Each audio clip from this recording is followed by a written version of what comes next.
Je vais présenter aujourd'hui donc une partie de mes travaux de recherche, donc qui s'intitule Contribution à la prise en compte des tolérances dimensionnelles et géométriques dans les moteurs CO.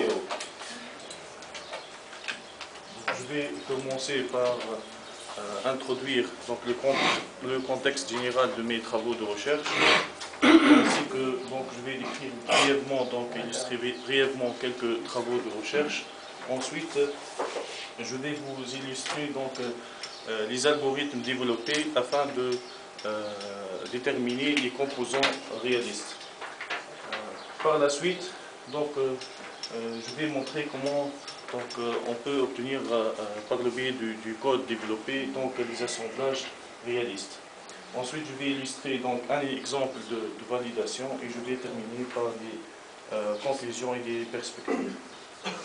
Donc, comme vous savez, les tolérances sont donc les supports de communication entre les différentes phases du cycle de vie du produit, donc dès la conception à la fabrication au contrôle du produit.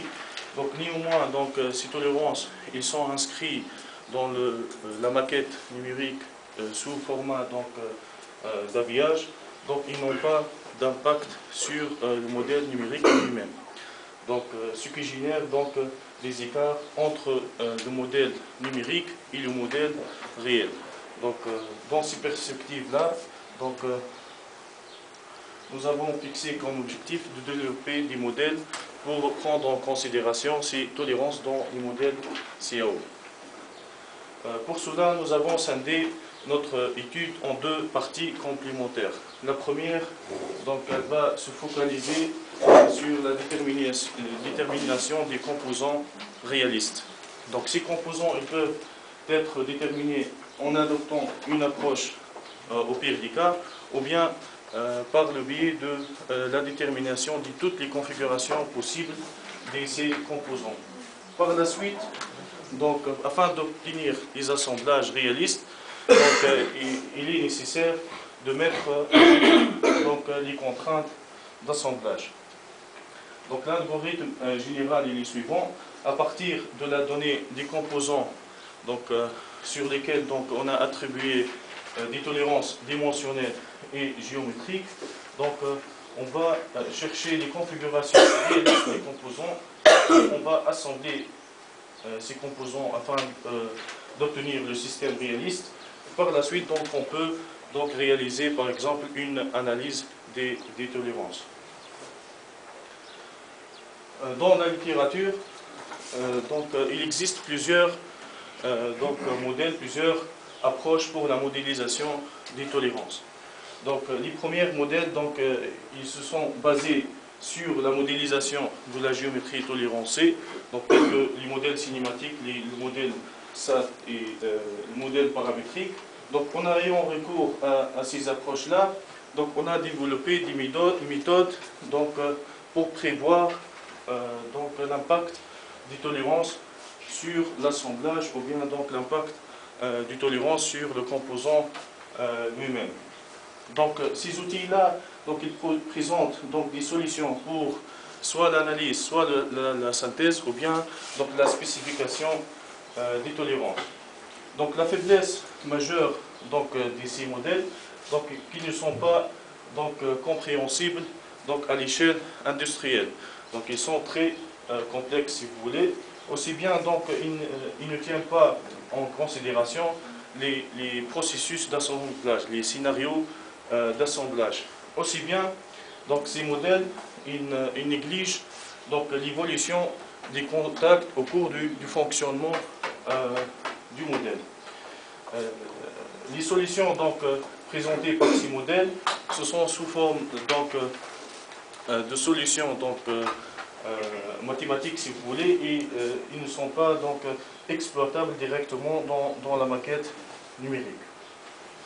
Des travaux de recherche, d'autre part donc des travaux de recherche ont confirmé que l'empilement des tolérances peuvent avoir donc des impacts critiques sur les résultats de maquette numérique. Donc ces résultats-là peuvent être obtenus par le biais d'un calcul par élément fini ou bien par un calcul dynamique. D'une autre part, donc, les logiciels de tolérance non assistés par ordinateur, donc, qui permet l'analyse et la synthèse ou bien la spécification de tolérance, donc ils ne donnent pas des solutions donc, qui sont exploitables directement dans la maquette numérique. Donc notre objectif, c'est d'intégrer les tolérances dans le modèle CAO lui-même, donc afin d'utiliser donc ce support-là, ces modèles réalistes, directement dans des calculs ultérieurs. Comme première donc, hypothèse, donc, on a cherché donc, les conditions les plus défavorables des assemblages. Pour s'y faire, donc, on a cherché les composants en configuration au pire des cas. Donc, afin de respecter le principe de l'indépendance, par la donnée d'une pièce donc, en configuration nominale, là où on a attribué des tolérances géométriques et dimensionnelles, donc on a développé un premier algorithme qui prend en considération les tolérances géométriques. Le second algorithme, donc, il prend en considération les tolérances dimensionnelles. La combinaison de ces deux donc, résultats donc, nous ramène à obtenir donc, un modèle CAO donc, avec défauts dimensionnels et géométriques. Pour prendre en considération les défauts dimensionnels, les tolérances dimensionnelles, donc, on a eu besoin de déterminer donc, les relations entre les différents codes. Comme vous savez, donc, dans la maquette numérique, principalement, on distingue deux classes de codes, à savoir la cote, les codes pilotantes et les codes pilotées.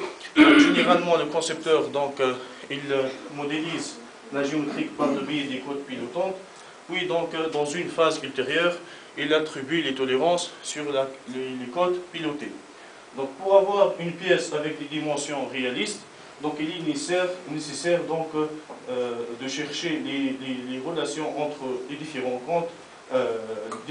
codes afin donc, de distribuer l'intervalle de tolérance sur les codes pilotés. Donc, pour s'y faire, on a développé une première méthode donc, qui est donc, principalement basée sur des perturbations numériques. L'idée, c'est de faire varier les codes pilotés et détecter donc, les codes pilotés qui changent de valeur. Donc, cette première méthode, c'est une méthode qui donc, dépend radicalement du modèle CAO. Aussi, le temps de calcul, donc, il devient donc, très volumineux donc, lorsque donc, on avance ou bien donc, lorsqu'on complique de plus en plus donc, les pièces. Pour cela, donc, on a développé une deuxième méthode. Cette deuxième méthode, donc, elle modélise la pièce elle-même par des graphes connexes. Donc, on a développé cet outil de graphes connexes. Donc, aussi bien donc, afin de déterminer les différentes relations, donc, on a développé donc, ce qu'on appelle des matrices d'adjacence. Ensuite, donc, la vectorisation des dimensions nous permet donc, de quantifier donc, la valeur d'influence entre les codes pilotantes et les codes pilotés. Concernant les tolérances géométriques, donc, pour modéliser les défauts géométriques, on a eu recours donc, à l'outil de torseur de petit déplacement. Bien sûr, donc, le recours à ce type de modélisation donc, nous ramène à négliger les défauts de forme par rapport à ceux d'orientation et de positionnement. Donc, par le biais d'un tolérancement au pire des cas, donc, on a pu déterminer donc, les paramètres de déplacement donc, au pire des cas de chaque élément tolérancé.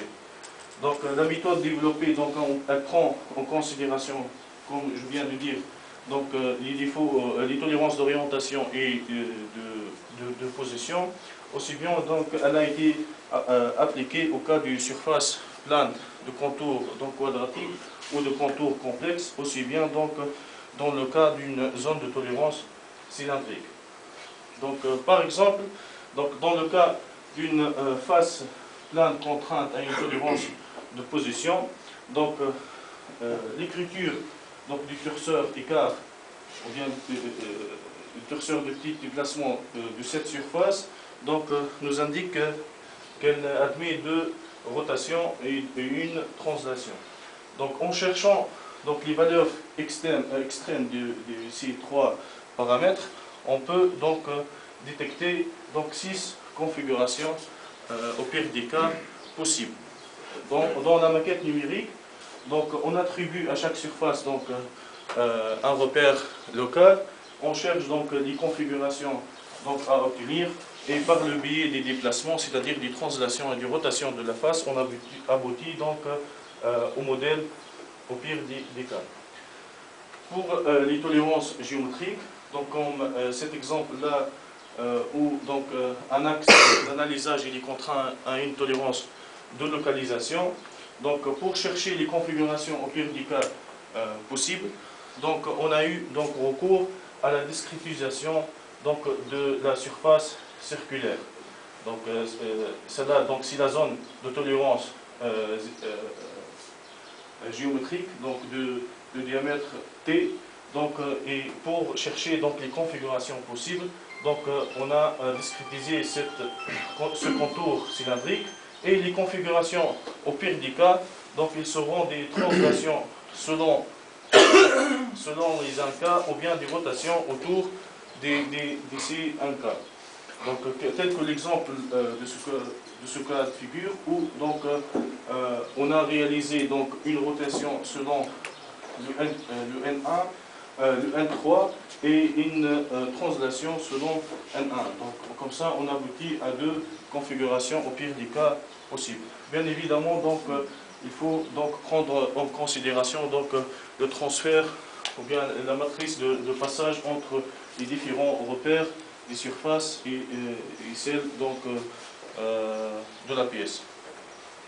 Dans le cas d'une surface quadratique de contour complexe, donc tel que ce cas de figure là, donc on a eu recours à l'outil de la boîte englobante. On a développé donc un outil qui nous permet donc de déduire donc la boîte englobante orientée de chaque surface. Donc dans le cas d'une surface plane, donc cette boîte-là, boîte aplatie. Donc cette boîte, c'est une boîte aplatie de contour quadratique. Donc on peut appliquer donc la méthode développée précédemment donc pour déduire les configurations au pire des cas de la boîte. Ensuite donc de déterminer les configurations au pire des cas de la surface tolérancée. Donc tel que ce cas de figure là, donc où on a calculé donc la boîte englobante, où on a déterminé les configurations au pire des cas donc de la boîte. On a utilisé donc les paramètres obtenus donc dans le calcul de cette boîte pour déterminer donc les paramètres de déplacement de la surface donc associée de la surface en question. Comme deuxième hypothèse, donc on a mis en question donc la première, c'est-à-dire que les assemblages les plus défavorables, ils ne peuvent être obtenus que par le biais d'assemblage des composants au pire des cas. Donc ceci est dû que donc les assemblages ils sont donc de plus en plus complexes. Aussi bien donc il faut tenir compte de l'aspect aléatoire de réalisation et de montage des assemblages.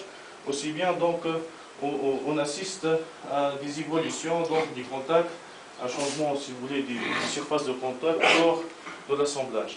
Donc pour prendre en considération ces différents aspects, donc il faut chercher toutes les configurations possibles du composant. Donc pour cela, donc, on a conservé la même méthodologie. Donc on va respecter le principe d'indépendance. Donc chercher les défauts, d'une part donc les défauts dimensionnels, ensuite les défauts géométriques, et la combinaison entre ces deux défauts-là donc nous ramène à obtenir donc la pièce en configuration réaliste. Donc l'idée générale c'est de discrétiser donc l'intervalle de tolérance et donc de pour chaque donc, valeur obtenue de cette discrétisation, donc, on va obtenir donc, une configuration possible donc, avec des taux dimensionnels. Pour donc, tenir compte des défauts géométriques, donc, on a cherché donc, les configurations possibles par analogie au torseur écart de la pièce. Donc l'idée c'est de discrétiser de la zone de tolérance. Donc la zone de tolérance ici c'est un parallélépipède. Donc il suffit de discrétiser donc 3 arêtes de cette zone et donc le plan réaliste donc va avoir l'une des configurations réalistes donc à l'intérieur de cette zone là. Donc bien sûr le paramétrage donc de l'écart entre le plan nominal et le plan réaliste doit impérativement respecter donc les paramètres indiqués par le torseur écart. Donc de même pour ce cas de figure là où on a donc une tolérance de position et d'orientation attribuée simultanément à une face plane, donc on va chercher donc tout d'abord donc les configurations possibles qui respectent les tolérances de position, c'est-à-dire les configurations à l'intérieur de la zone de tolérance donc, de forme de parallélépipède d'auteur TP, puis donc on va conserver que les tolérances donc, qui respectent donc, la deuxième tolérance qui est la tolérance d'orientation.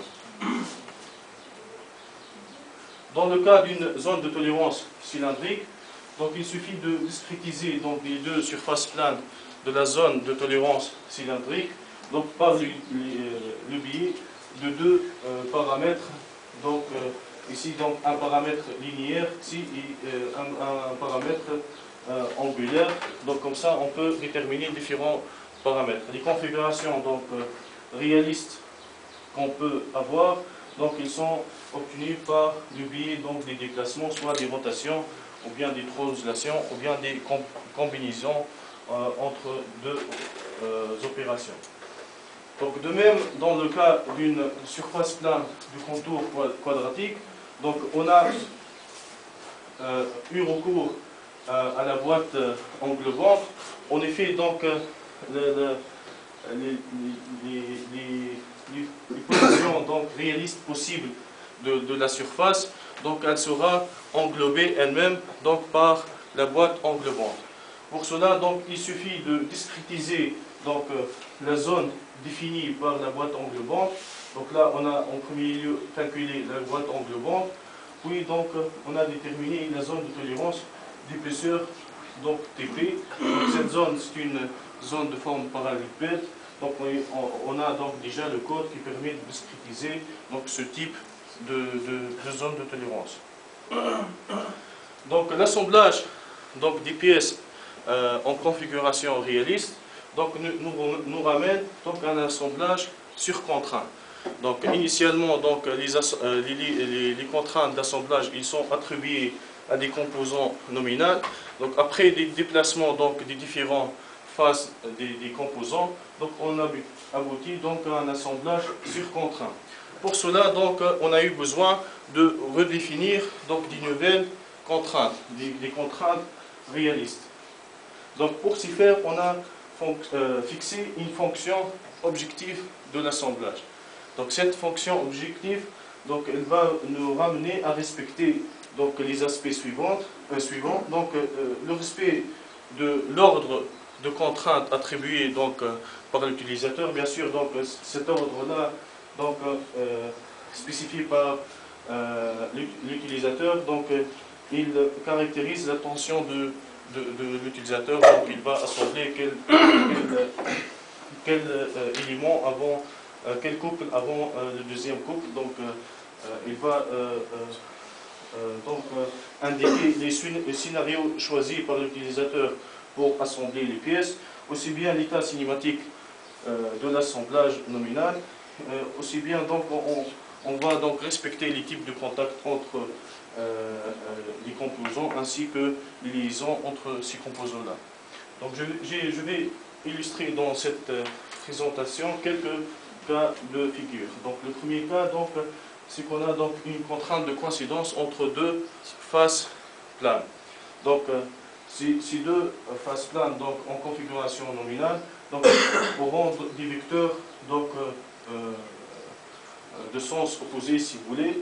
Après les déplacements de la face, donc, pour obtenir la configuration réaliste, on peut avoir plusieurs cas de figure, 3 cas de figure. Donc, l'algorithme développé, donc, il va automatiquement donc, déterminer les deux paramètres à utiliser pour donc, modéliser cette contrainte. Donc cette contrainte-là, elle va être soit conservée, soit donc remplacée par une contrainte entre face et sommet, ou bien face et arrêt. Donc selon donc, la fonction objective de l'assemblage.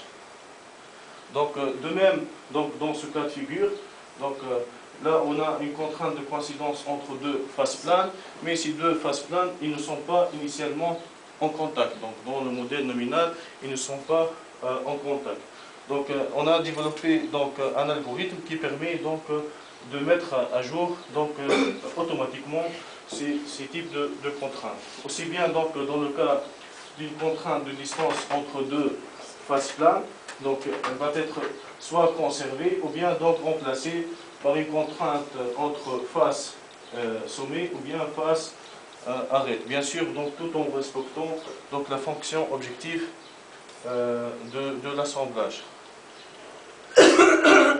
Par exemple, pour ce cas de figure, donc, on a réalisé une liaison pivot dans le modèle nominal par le biais d'une contrainte de coïncidence entre deux axes et une contrainte de coïncidence entre deux faces. Donc, l'algorithme il est capable de mettre à jour automatiquement donc, ces composants dans le modèle réaliste. Donc, dans le modèle réaliste, donc, ces faces colorées, donc, ils ont déplacé de position. Donc, ces contraintes ils seront donc remplacées par une contrainte de coïncidence donc, entre les deux axes. Donc, bien sûr, donc, cette première contrainte, elle a donc un poids supérieur. Donc, l'algorithme il tend à la conserver. Donc pour la deuxième contrainte, elle sera remplacée par une coïncidence entre donc, un plan et un vecteur. Donc c'est un plan donc, sur cette face et un vecteur donc, sur la deuxième face. Donc pour déterminer donc, ces deux paramètres, l'idée c'est de faire des rotations de la première pièce. Donc, il est détecté donc, la distance minimale entre les deux faces donc, en question. Donc, il faut chercher donc, la configuration minimale donc, tout en ayant recours à des rotations par le paramètre ici, donc xi. De même, donc, dans le cas d'une liaison d'attachement, donc liaison d'attachement, donc, il s'agit d'attribuer des contraintes de coïncidence entre deux couples d'axes et une contrainte de coïncidence entre deux faces. Donc ces contraintes-là, ils seront donc remplacées par donc, une contrainte de type axe, point et plan, point. Donc ça c'est pour donc, le cas d'une liaison d'attachement. Donc pour le développement numérique donc, de ces algorithmes, donc, on a eu recours aux API de SolidWorks. Donc ces API-là, ils nous permettent d'accéder directement donc, à la base de données d'un logiciel de CAO. Donc on a développé une interface numérique. Donc je vais vous présenter une petite simulation. Donc là, nous avons un assemblage avec tolérance géométrique et dimensionnelle. Donc bien sûr, l'algorithme il comprend plusieurs étapes que je n'ai pas mentionnées dans cette présentation. Donc il s'agit d'identification des différentes relations entre les composants. Donc dans cette simulation-là, bien sûr l'algorithme il contrôle le respect des tolérances dimensionnelles attribuées, parce qu'il a respecté les intervalles indiqués par la norme. Donc là, l'utilisateur il va choisir donc, le type d'approche, ou bien il va chercher toutes les configurations au pire du cas, ou bien toutes les configurations possibles, ou même une configuration aléatoire de l'assemblage. Donc là, dans ce cas, on va chercher donc, toutes les configurations possibles. Donc là, le code il a détecté une collision entre donc, les composants, c'est-à-dire donc, que les tolérances attribuées donc, initialement par l'utilisateur ils ne sont pas adéquates. Donc les configurations réalistes des assemblages donc, ils vont se trouver donc, dans des fichiers différents. Donc, comme ça, on aura donc des assemblages réalistes et on peut exploiter ces assemblages donc directement dans des calculs ultérieurs. Donc dans ce cas-là, donc, pour le système bien donc on a cherché les configurations donc, réalistes de l'assemblage et si vous remarquez bien, on peut détecter l'interférence donc, entre les composants que lors de la simulation du fonctionnement du système. Donc ce type de détection, ce type d'analyse dans un environnement dynamique, il n'est pas possible donc, en utilisant donc, les modèles qui sont existants dans la littérature. Donc le fait de modéliser donc, un assemblage réaliste dans le modèle CAO, il nous permet de faire une analyse, de réaliser une analyse de tolérance dans un environnement dynamique. Donc l'apport de notre modèle, c'est que ce modèle donc, il permet de détecter donc, une non-conformité du système des assemblages donc, dus aux tolérances dans une préface du cycle de vie du produit. Donc ce modèle, donc, il permet, en ayant recours à des modélisations réalistes, on peut donc détecter donc, dans une phase donc, précoce, si vous voulez, donc, des erreurs qui ne sont pas donc, détectables dans le cycle actuel. Donc, en conclusion, donc, nous avons développé donc, un modèle qui prend en considération les tolérances dans les modèles CAO. Donc, ces modèles donc, ils permettent de déterminer les composants réalistes soit en configuration au pire du cas, soit en toute configuration possible. Donc aussi bien donc, notre modèle, il prend en considération tout ce qui est modificateur de l'état, à savoir l'exigence de maximum et de minimum de tolérance, des tolérances combinées, donc des extensions des tolérances de localisation, des tolérances avancées de localisation. Aussi bien, il permet de prendre en considération l'ordre de priorité des références que je n'ai pas donc, illustrées dans cette présentation. Le modèle, donc, aussi notre modèle, donc, il prend en considération donc, le processus d'assemblage et le type de contact entre les composants. Donc, ces travaux ils peuvent être améliorés donc, en les appliquant à d'autres types d'éléments tolérancés. Aussi bien, donc, ils peuvent être améliorés en tenant compte des défauts de forme.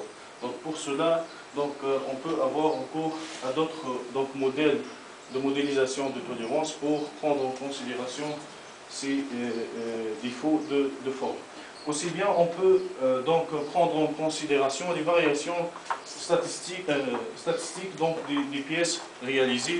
Donc, par exemple, avoir recours à l'approche de Monte Carlo lors de la détermination des configurations des assemblages. Je vous remercie pour votre attention. Merci.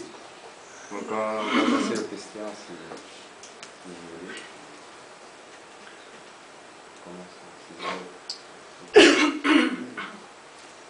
On peut me tester. Alors, peut-être je vais vous poser quelques questions. Donc, en fait, c'est très intéressant et c'est surtout à la mode de travailler avec tout ce qui est tolérancement dans les modèles du CAO. Toutefois, en tant qu'un élément extérieur du domaine, j'ai quelques petites questions pour comprendre. En fait, ce qu'on sait souvent, c'est l'approche classique du tolérancement, c'est on fait la conception selon les codes nominales, on fait les allocations des intervalles de tolérance qui demandent des précisions en fonction des applications, et puis on fait des transferts de code et tout cela pour avoir, donc, en fin de compte, les intervalles, tous les intervalles de tolérance. Ça, c'est l'approche classique. Pour vous, vous dites, voilà, je vais intégrer même les intervalles de tolérance à partir du début dans le modèle de CAO. Et ça, c'est pour la finalité de faire une étude donc, de simulation en éléments finis, ou bien de dynamique, ou bien tout ce que vous voulez. La première chose, et ça c'est juste une petite remarque, c'est que tout ce qui est comportement mécanique, il dépend de la cote réelle, non pas de l'intervalle de tolérance. Donc dans votre cas, si vous prenez le PDK ou bien l'intervalle de tolérance max, donc dans les extrêmes, ça peut vous donner des résultats en termes de comportement qui est relativement loin de la réalité pour les autres codes qui sont là où la distribution est maximale. Parce que les intervalles de tolérance, souvent, ils suivent les lois normales. On a la plus forte condensation autour de la cote nominale. Donc à la limite, vous dites, voilà, je vais étudier le PRDK. Si ça va pour le PRDK, ça veut dire que c'est bien. Mais même pour être relativement précis, donc il faut quand même utiliser à la limite cas par cas. Des cas intermédiaires. Voilà. C'est pour cela donc on a donc adopté la deuxième approche qui consiste à déterminer toutes les configurations possibles des composants, des maillons. Non, donc, ça dépend de l'intervalle de tolérance elle-même, de la valeur de la tolérance elle-même. Quoi que ce soit à l'intérieur ou bien dans les cas extrêmes, ça reste valable. Oui. Mais vous prenez par exemple, vous faites la discrétisation pour une intervalle de tolérance donnée. Oui. Voilà. Oui. Donc, dans tous les cas, ce que j'ai dit reste valable. D'accord. La deuxième chose en ce qui concerne la boîte englobante, qui est basée surtout sur le cas le plus défavorable. Donc, dans l'établissement de cette boîte englobante, quelle origine vous prenez? Si je suppose que j'ai ce cube-là.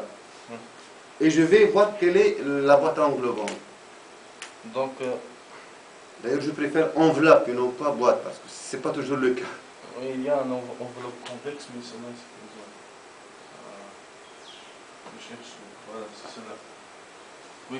Oui, comme origine, pour définir les points extrêmes, parce que c'est comme si l'espace dans lequel on peut avoir toutes les configurations possibles en tenant toutes les intervalles de tolérance. Oui.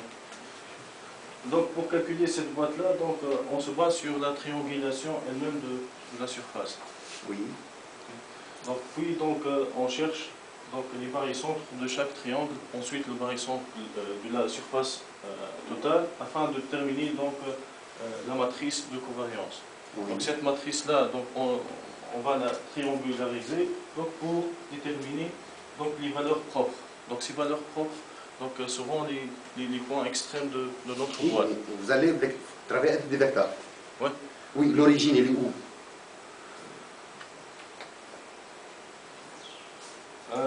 On va donc, pour chaque face, donc, on va déterminer donc, son repère local. Donc, pour chaque face, on détermine donc, un repère local et on a un repère de la pièce, bien sûr. Donc, pour le calcul, il faut passer par... J'explique. Par exemple, si j'ai ce cube-là, si je prends cette extrémité-là comme point de référence, Oui. donc je peux avoir ces différentes configurations. Oui. Si je prends l'autre, le centre de gravité à la limite, je peux avoir un deuxième donc enveloppe. Non, elle est unique, la boîte englobante. Donc elle ne dépend pas du repère lui-même. Maintenant je comprends. Il essaye d'englober Donc celle-là c'est une boîte englobante, mais ce n'est pas une boîte englobante orientée. Celle-là c'est orienté. Donc elle est unique. Même si vous changez de point de référence, donc elle sera la même. Donc c'est parce que donc il s'agit donc dans le calcul donc de chercher donc la matrice de covariance. Donc et ces valeurs propres, donc, ils seront le même indépendamment du repère lui-même. Bon, je n'ai pas bien compris, mais je suppose que vous avez fait les choses correctement, certainement. Non, d'accord, pas de problème. Mais je n'ai pas bien compris. Vous essayez d'englober la pièce ou vous essayez d'englober la surface ou bien lors de le mouvement de la pièce, enfin le mouvement de la surface? Qu'est-ce que vous essayez d'englober en fait? Pour la boîte englobante, ça existe dans les logiciels CAO. Donc Oui. il y a une boîte englobante de la pièce ou bien des surfaces, mais elle n'est pas orientée. Donc dans notre étude, donc, on cherche la boîte englobante de la surface nominale. Donc avant déplacement, avant rotation. Parce que votre objectif est clair. Oui. Mais la démarche, c'est là où j'ai pas bien compris. C'est que dans ce cube-là, vous avez des intervalles de tolérance, surtout l'école. Oui. Un des cubes 100 par 100, avec un intervalle de tolérance de chaque côté de plus ou moins 0,1. Oui. Est-ce que je vais le translater avec 0,1 de plus, 0,1 de Oui. moins, 0,1 de plus, 0,1 de moins, c'est tout. Et vous parlez... Le problème, Pas la bonne référence. le problème. Mais justement, la référence, elle C'est est où? là. Donc là, Voilà. si c'est la surface en bleu, si vous voulez, la zone de tolérance, elle est là. Donc la boîte englobante, elle est là, celle-là, elle est dans le milieu. Donc la zone de tolérance est plus ou moins. Ça, c'est clair, pour une code simple. Oui. Mais même, par exemple, ici, vous avez d'autres intervalles de tolérance. Donc, il y aura la possibilité aussi de rotation. Oui. Oui, mais de rotation par rapport à quelle direction? Ah, mais voilà. Donc si on obtient donc une zone de tolérance donc de cette forme, d'un parallélipède, donc on aura donc les paramètres qui seront déterminés par le torseur écart lui-même. Donc on a le repère local de la surface et on peut faire des translations et des rotations selon le repère local. On se retrouve dans ce cas de figure. Si on a une zone de tolérance donc de cette forme-là, donc on peut, donc du point de vue théorique dans la littérature, on peut déterminer les configurations. Donc on a tous les données. Ce que j'ai... Bon, c'est bon. Mais ce que je veux dire, c'est que, c'est vrai, à partir de ces différents déplacements, je peux avoir la rotation dans cette direction. Ouais. Une deuxième rotation. Ouais. Une troisième rotation. Et dans ce cas-là, à la limite même, il faut avoir donc, un repère quelconque, un repère d'origine, tout ce que vous Oui. voulez, pour définir Ah. les différents mouvements, pour avoir l'enveloppe. Oui. C'est pour cela donc on a une matrice d'adjacence qui nous permet de passer d'une surface locale, repère local, repère pièce. Donc vous parlez là de ce transfert. C'est pas ici. Peut-être que j'ai pas bien expliqué ce point. Par exemple ici, donc la discrétisation, tout ce qui est calcul, donc se réalise dans un repère local, mais les déplacements dans un repère global. Comment vous le définissez, ce repère-là? Ah, le repère Oui. de la pièce, donc c'est un repère choisi, donc si vous voulez, dans le Mais modèle alors, CAO. il faut savoir que l'enveloppe qui va contenir la pièce avec les intervalles de tolérance, il dépend du choix, de l'origine Oui. et de l'édissement. Dans la modélisation des torseurs, si vous voulez, donc ce repère-là, donc il n'est pas choisi arbitrairement. D'accord. Donc il y a tout un tableau, comment choisir le repère local. Très bien, c'est bon. Donc dans ce cas, maintenant j'ai bien compris. Oui. La deuxième question concernant l'ordre des contraintes et sur contrainte. Oui. L'ordre de contrainte, vous avez dit qu'il est défini par l'utilisateur. Oui, dans l'assemblage nominal. Oui. Mais selon quoi il établit cet ordre-là? Donc, par Un exemple, exemple, juste un cas de figure pour qu'on puisse vous suivre. donc, par exemple, il va positionner deux pièces. Donc il va donc mettre ce premier contact à plan, peut-être un deuxième contact à plan, ou un troisième. Donc il a un ordre de préférence de contact. Donc Est-ce que c'est le les premier ou le الثانية الثالثة. Donc coïncidence plan-plan. Le deuxième, l'arbre de spécification, donc il mentionne donc coïncidence plan-plan. Donc comme Tout à fait. deuxième cas, puis donc plan-plan. D'accord. Et maintenant, les surcontraintes. Oui. C'est-à-dire donc notion de surcontrainte, c'est-à-dire le logiciel, le modeleur géométrique n'a pas trouvé de solution. Donc c'est une solution absurde si vous voulez.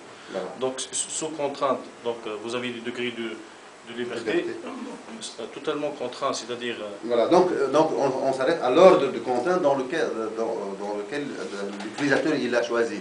Maintenant, pour cet ordre de contrainte, avec ces différents intervalles de tolérance-là, comment on peut, en fin de compte, établir les conditions, disons, les plus défavorables. Parce que dans votre cas là, vous avez, au moins à la fin, vous avez passé d'un contrat, par exemple, de coaxialité et un contrat, coaxialité et planéité de surface, Oui. de contact surfacé, à un contact, donc 2 points, ou bien un Oui. vecteur. Plan arrêt, plan vecteur ou bien 2 vecteurs. Ça Et, dépend du voilà, et cela, comment on le définit? Ça sera systématiquement, donc établi par votre automatiquement, mais il y a un algorithme. Donc ça sera traité cas par cas ou bien à partir de la géométrie de 2 pièces, parce qu'il faut quand même, votre objectif c'est bien, mais il faut l'automatiser. Je ne sais pas si j'ai une illustration.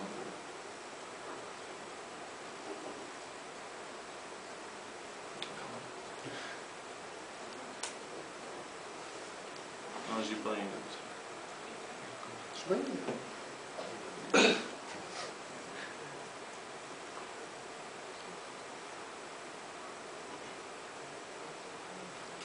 Donc, comme ce cas de figure-là, donc on va donc dans la configuration nominale, on a une coïncidence plan-plan. Donc là, donc il va donc l'algorithme faire des tests donc pour spécifier le type de contrainte. Donc est-ce que ça sera plan-plan, plan arrête ou bien plan vecteur. Donc ça va dépendre donc de l'état de l'assemblage. Donc si on va choisir donc du type plan arrête, donc on a tout un algorithme donc qui va déterminer donc ce point. Qui va choisir? Qui va choisir? Automatiquement. Ah, d'accord, c'est bon. Ouais. Merci beaucoup.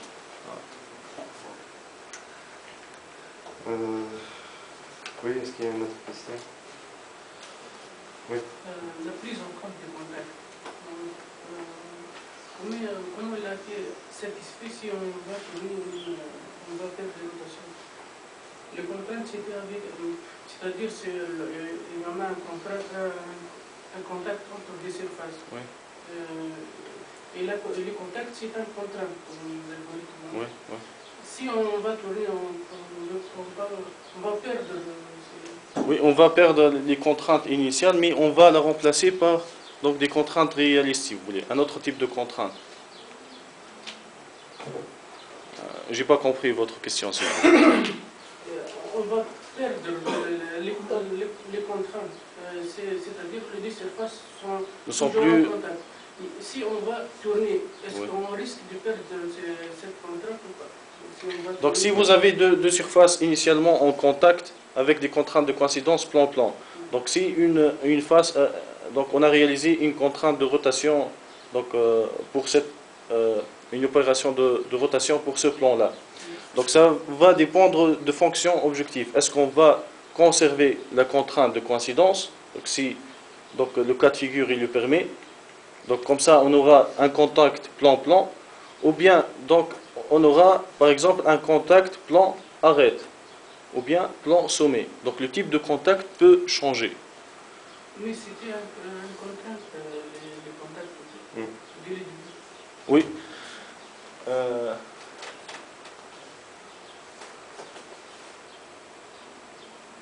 Là, donc c'est dit que donc on a négligé le défaut de forme par rapport à ceux d'orientation et de position. Donc réellement, si vous avez donc une surface réaliste, donc qui va générer un contact entre une autre surface réaliste, donc elle va se faire par 3 points. C'est bon? Donc pour ce cas de figure, on ne peut pas, puisque donc une surface plane elle doit impérativement rester plane. Donc si on va réaliser donc un contact, donc on peut conserver la contrainte de conservation de contrainte, ou bien on va la changer. L'utilisation, c'est un préanalyse. Oui. J'essaie de simuler le contact entre des pièces par un calcul d'éléments finis. Comment l'utilité l'utilité de cette préanalyse? Si vous avez dit qu'on va perdre le contact. Pour les problèmes de contact, quelle est l'utilité de cette préanalyse? C'est-à-dire avant un calcul d'éléments finis. Oui. l'utilité. L'utilité de quoi? Si j'ai bien compris, il a dit, voilà, j'ai un contact, par exemple, un contact plan. Ouais. Maintenant, avec les défauts géométriques, je peux avoir un contact selon juste une petite arête. Oui. Et son objectif, il a été initialement de déterminer la pression. Ah, ouais. Comment ça va se faire maintenant? La répercussion de ce contact sur l'hypercurité. Oui, ça sera pour ce cas de figure, ou bien de conserver les défauts de forme, parce qu'on a une autre contrainte. Je ne peux pas donc assigner donc, une contrainte de coïncidence, puisque le modèle lui-même il sera surcontreint. Donc le fait de conserver le type de contrainte initiale plan-plan, donc ça sera impossible. C'est bon. Donc si on veut améliorer, si vous voulez, le modèle, on peut, par exemple, c'est ce qu'on fait maintenant, donc modéliser les défauts de forme et donc essayer de conserver au mieux donc ce contact plan-plan qui sera donc modélisé par un plan et trois points, par exemple. Donc pour ce cas de figure, donc c'est quasi impossible pour des cas de figure. Et ça peut marcher pour la simulation du mouvement par la suite. Ouais. Ouais. Bon, c'est une limitation, ce que vous voulez dire. Oui. Pour un assemblage, par exemple, Ouais. si j'ai plusieurs tolérances, est-ce que je peux déterminer les défauts que j'ai sur le mouvement ou sur la structure finale? Donc vous avez une cote fonctionnelle que vous voulez contrôler. Oui. Comme ce cas de figure là. Donc là, bien sûr, si vous avez donc un modèle réaliste, vous pouvez mesurer n'importe quelle cote. Donc là, on peut... Par exemple, le jeu entre chemise piston, donc vous pouvez, là où vous voulez, donc mesurer directement sur le modèle lui-même. Pour bien donc développer un petit code pour générer toutes les codes en Excel. Donc, quand vous parlez des différentes cas de figure, enfin des positions réalistes, Oui. En réalité, il existe une infinité de cas réalistes, puisque c'est un intervalle de tolérance. Oui. Donc, Oui. et Donc, lesquels vous choisissez en fait? Bien sûr, donc on a des coefficients de discrétisation, là, de xi, de gamma. Donc ça va dépendre, par exemple ici, donc, pour la discrétisation, il va fixer des paramètres de discrétisation. Donc selon ces paramètres-là, on va donc calculer le nombre de configurations possibles.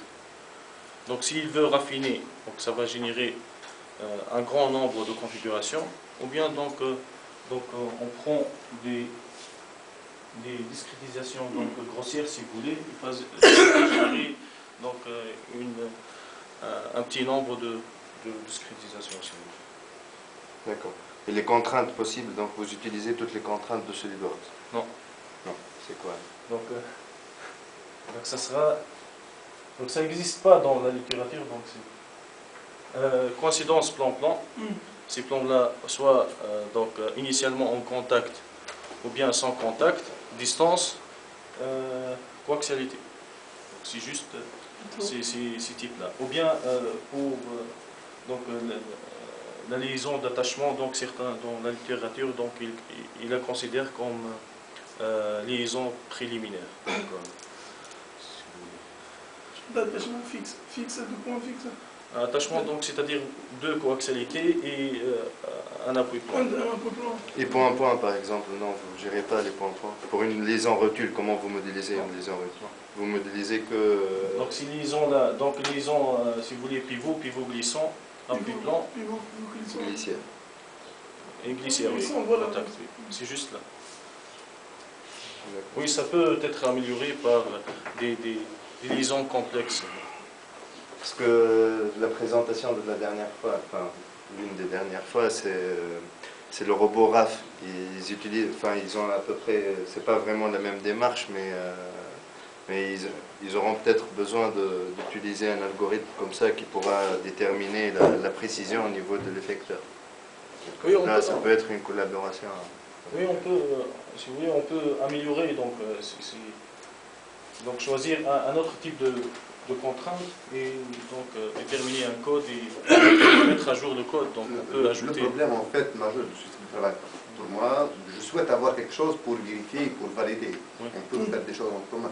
Mais le problème majeur, c'est que dans votre cas, comme j'ai déjà dit, vous utilisez le pire faites de compte des cas, le cas des plus grands intervalles tolérants. Et le second problème, c'est que vous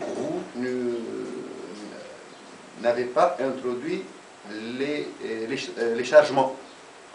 Et nous savons que, au fin de compte, les modes de contact que vous avez parlé, ils dépendent essentiellement du mode de chargement. C'est faux. C'est ça Oui, pour la première question donc, de configuration au pire des cas.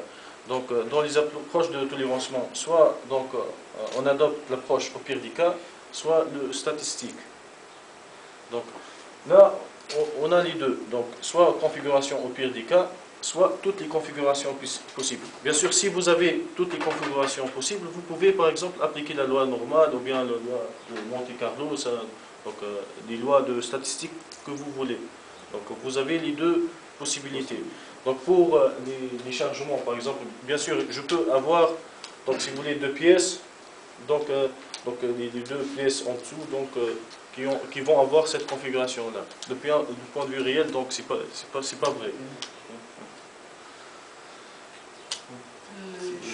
Le choix de configuration réelle, on va l'introduire par exemple dans une analyse. Quel est le critère du choix pour cette les critères du choix de configuration réaliste? Critères de choix de la configuration réaliste. Donc, pour qu'on puisse faire un calcul réaliste, par exemple. Je n'ai pas l'élément fini de l'introduction. Donc vous parlez... Est-ce que je dois prendre son configuration, bon, le nombre de configurations possibles pour avoir des résultats exacts ou quoi? Quelle est la configuration qu'on doit introduire dans un calcul?